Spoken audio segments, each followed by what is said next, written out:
and shoved into the back of the police car, and the officer, now kneeling beside Frank, pull out his phone. She got out of the car and ran across.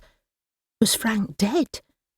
No, he was rolling his head from side to side and moaning. The second officer barred her way. "Stand back, please, ma'am." She pointed to the figure on the ground. "That's my partner." "Ah, then, please stand to the side and leave the paramedics clear access to him. An ambulance is on its way."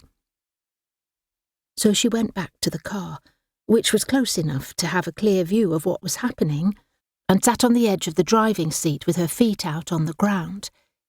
She realised suddenly that he'd left the engine running, but didn't switch the engine off because the heater was blowing warm, comforting air around her. Time seemed to move at a snail's pace as she waited for an ambulance to arrive. She kept glancing at her watch to see that only 2 or 3 more minutes had passed. It took the ambulance over 10 minutes to get there. The paramedics ran across to him, and one knelt to check him, then turned to speak to the other, who hurried back to fetch a wheeled stretcher from the back of the ambulance. She stayed where she was, not wanting to get in their way. Frank groaned loudly as they lifted him onto the stretcher, then took it across and lifted it into the ambulance. She went across and spoke to one of them as he stepped back. "That's my partner.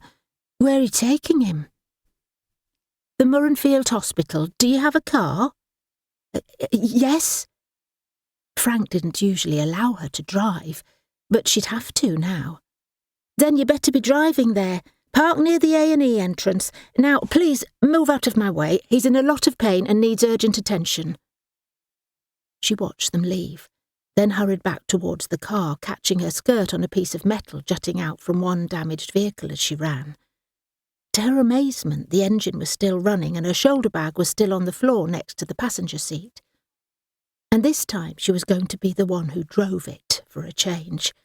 As she moved away from the main accident zone, she noticed that the other people who'd been knocked about by the out-of-control car had all left the scene.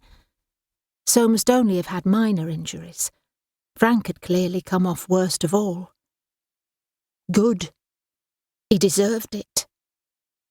She didn't want him to die, of course she didn't, but he'd changed so much during the past few months, and had even started slapping her around, so she hoped his injuries would take a long time to get better. She drove to the hospital, switched off the engine this time and locked up, then took a deep breath and went inside. At the A&E department she explained who she was, and they took down Frank's details, but asked her to wait in a small side room until he'd been assessed. After what seemed a long time, the door opened and a woman in green scrubs came in to speak to her. "I'm the duty surgeon. Your partner has had a bad concussion, and he also needs an operation as he's broken his leg. It's no use you waiting around. He's not at the top of the operating list, so it'll be hours before we can deal with him. Then he'll be under heavy sedation for a good while." "Oh, maybe I'll go home then." "Yes, it'd be more sensible for you to do that. And get some sleep if you can, so that you'll be ready to look after him once he's released. But could you wait a few minutes to leave? There are forms to fill in, and a clerk will bring you his clothes and the contents of his pockets.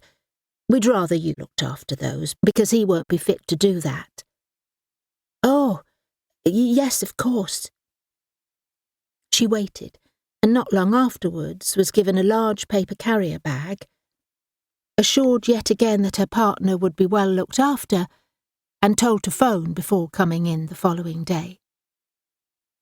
When she went back to the car, she saw Frank's fancy briefcase sitting on the back seat as if keeping watch on her. He hated her even to touch it, so she left it there and dumped the carrier bag on the front passenger seat. She'd go through its contents later. Now that the worst of the crisis was over, she felt nervous as she pressed the starter button. Frank didn't usually let her drive his car at all, said it was a valuable classic. So she had to make do with her old banger of a vehicle, which was in the local garage at the moment, waiting for a spare part before it could be repaired. The neighbour peeped out of her front door as Linda pulled to a halt outside the house. "Oh, it's you. You don't usually drive your husband's car."